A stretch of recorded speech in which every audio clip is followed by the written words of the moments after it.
Bonjour mes amis, j'espère que vous allez bien. Aujourd'hui, je vais vous parler d'une saga mythique des années 80. Wow, Karate Kid, c'est parti.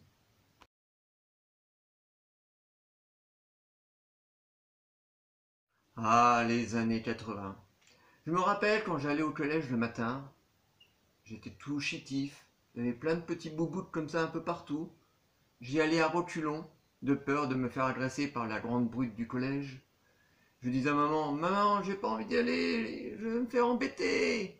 Et un matin, avec mon frère, nous partons comme ça, tranquillou, vers le collège, avec la peur au ventre, et nous tombons sur une publicité, un panneau publicitaire plutôt, avec cette affiche, Karate Kid. À ce moment-là, je me dis, mais tiens, qu'est-ce que c'est? Karate Kid, garçon, karaté, je vais aller le voir. Karate Kid, réalisé en 84. Karate Kid 2, réalisé en 86. Et Karate Kid 3, réalisé en 89. Karate Kid, c'est un film réalisé par le réalisateur de Rocky, rien de ça, interprété par Ralph Nacho, Pat Morita et Elizabeth Shaw. Alors, Karate Kid, ça raconte quoi? C'est l'histoire de Daniel San qui vient s'installer en Californie avec sa maman.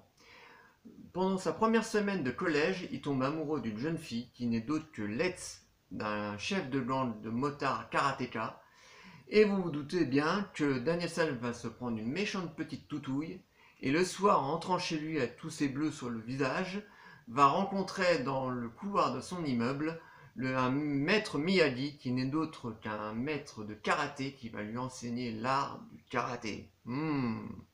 Alors pour moi, Karate Kid est un film typiquement années 80. C'est un produit années 80.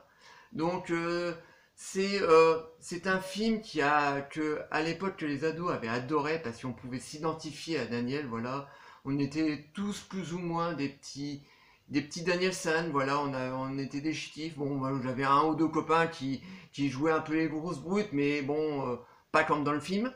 Mais voilà, on a tous été plus ou moins des petits Daniel San, donc on s'identifiait à ce personnage qui était assez chétif. La chimie qui se crée entre Ralph Macchio et Pat Morita marche du feu de Dieu, parce que sous le papier ça devait pas être évident. D'un côté on a un acteur de 17 ans, de l'autre un acteur de 60 ans, donc l'alchimie devait pas être évident, mais là dans le film ça marche du feu de Dieu. D'un autre côté on a Elizabeth Shaw qui joue le rôle de la petite fiancée qui est magnifiquement belle. Je me rappelle à l'époque, elle me laissait pas indifférent. De l'autre côté, nous avons le petit brut du collège, voilà, qui n'a qu'une chose en tête, c'est de cartonner les mecs du collège, parce que pour lui, être un homme, ça passe que par la force. Donc tout ça mélangé fait un film vraiment très savoureux. Bon, nous avons quelques scènes d'action, mais bon, ils sont pas spectaculaires, mais c'est pas ce qu'on recherche. Voilà. Euh, le film aussi a la magie de nous faire croire qu'en brossant une bagnole et en lustrant une autre, qu'on puisse comme ça apprendre des gestes de karaté. Tout pareil qu'en faisant le signe de la cigogne. Voilà. Donc c'est vraiment savoureux. Il y a vraiment des belles trouvailles dans ce film. Donc je le conseille aux plus jeunes d'entre nous, parce que nous, quarantenaires, nous l'avons tous vu. Voilà, c'est un classique pour nous. Donc Karate Kid, des petits jeunes, à voir absolument. Maintenant, nous allons parler de Karate Kid numéro 2. Karate Kid numéro 2 est un film qui a été réalisé en 86, toujours par le même réalisateur de Karate Kid 1. Nous retrouvons le casting habituel. Nous retrouvons donc Pat Morita et Ralph Nacho. Et pour moi, clairement, Karate Kid 2 est nettement le meilleur. Le pitch, voilà. Karate Kid 2 commence à la fin de Karate Kid 1. Danielson vient de remporter le tournoi de karaté. Tout va bien pour lui, il devient la coqueluche du collège, il signe des autographes. Entre-temps, Maître Miyagi, lui, reçoit une lettre du Japon qui stipule que son père est très malade et qu'il est au seuil de la mort. Donc Maître Miyagi se sent obligé de repartir au Japon et à ce moment-là, son passé lui remonte à la surface. Alors clairement, pour moi, c'est le meilleur épisode. Voilà, tout simplement parce que dans le premier film, on se concentrait vraiment sur le personnage de Danielson. Là, c'est vraiment, on se concentre sur le personnage de Maître Miyagi et c'est totalement savoureux, quoi. Il y a des scènes poignantes dans ce film entre Daniel San et Maître Miyagi qui, moi, m'a très profondément touché, quoi. Nous avons une musique magnifique de Bill Conti, comme ça, à flûte de pan, comme ça, un thème comme ça dramatique qui plane au-dessus du film, qui est fabuleuse, comme ça. À la fois, il y a des thèmes de combat comme ça, très, très guerrière, comme ça. Vraiment un très très beau score de Bill Conti. Le film à la fois a été shooté en studio et shooté en décor naturel, donc ça se passe au Japon, donc on a des très très beaux décors japonais comme ça, on a l'impression de revenir dans le Japon du vieux Japon, quoi, comme ça. On a des scènes de combat qui sont beaucoup plus spectaculaires, avec des chorégraphies beaucoup plus travaillées, parce que comme Daniel-san continue à évoluer dans son karaté, donc on a des scènes de combat comme ça beaucoup plus musclées. Donc pour moi, c'est clairement le meilleur, quoi. Voilà, donc Karate Kid, les petits jeunes, à voir absolument. Et nous allons parler de Karate Kid numéro 3. Karate Kid numéro 3 est un film qui a été réalisé en 89. Là, pour le coup, on change de réalisateur. Alors, ne me demandez pas le nom du réalisateur, je ne vois pas qui c'est. Voilà, on retrouve encore une fois Ralph Nacho et Pat Morita. Alors moi, pour moi, clairement, là, on sent une petite faiblesse au niveau de la saga, voilà. Ça commence légèrement à s'essouffler.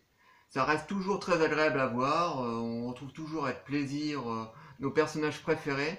Mais voilà, le pitch du film, donc Daniel et Miyagi reviennent du Japon, et là, Daniel a une méchante envie rejouer son titre au prochain championnat de karaté. Maître Miyagi s'y oppose et Daniel San n'est pas d'accord. Donc là, pour la première fois, on va avoir une confrontation entre Daniel et Maître Miyagi, qui est relativement intéressant. D'ailleurs, c'est ce qui est le plus intéressant dans le film. C'est ça, c'est cette rivalité qu'il y a entre eux. Malheureusement, Daniel va faire de très mauvais choix, mais bien sûr, ils vont se rabibocher à la fin. Donc, c'est un film qui est toujours plaisant à voir. Les scènes de combat sont toujours plaisantes à voir. Mais bon, voilà, ça commence à s'essouffler, voilà. On a un méchant qui ressemble un petit peu trop au méchant du premier. Mais bon, là, je fais ma fine bouche, quoi. Ça reste quand même un film de très bonne facture. Mais bon, voilà. C'était bien. On avait eu le 1 qui était excellent. Le deuxième qui était encore plus excellent. Et puis voilà, là on a un troisième qui est un petit peu en dessous. Mais bon, voilà. Étant amoureux des deux premiers, je vous conseille ce troisième. Donc voilà, je m'attarde pas trop. Parce que voilà, c'est la conclusion de l'histoire.